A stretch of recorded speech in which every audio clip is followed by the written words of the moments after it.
দোস্ত, এই গাছের থেকে আমরা কি শিখতে পারলাম? সামান্য একটা গাছ, তারা আমরা টাচ করার লগে লগে গাছের পাতা দিয়ে নিজের দেহডরে ডাইকা নিল। আর আমার কিছু বোন আছে, সবাই রেকই না, আমার কিছু বোন আছে যারা রাস্তা দিয়া টাইট ফিট ছোটো মোটো কাপড় পিন্ধে চলাচল করে, যাতায়াত করে।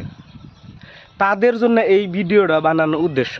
সামান্য একটা গাছের যদি টাচ করার লগে লাগে সেই গাছের পাতা দিয়ে নিজের দেহটা ডাকিয়ে নিয়ে হারে, তাইলে আমার বোন রে, তোমরা কে ছোটো ছোটো টাইট ফিট কাপড় পিন্ধে রাস্তা দিয়ে চলাচল করো, যাতায়াত করো।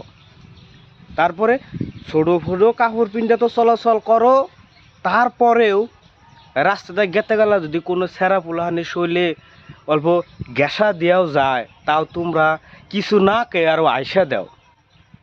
এহানো টাইম আছে আমার বোন, ভালো হয়ে যাও, এহানো সময় আছে, নইলে পরে আল্লাহর কাছে তোমরা জবাব দিয়ে হারবা না, পরে পস্তাইতে হবে।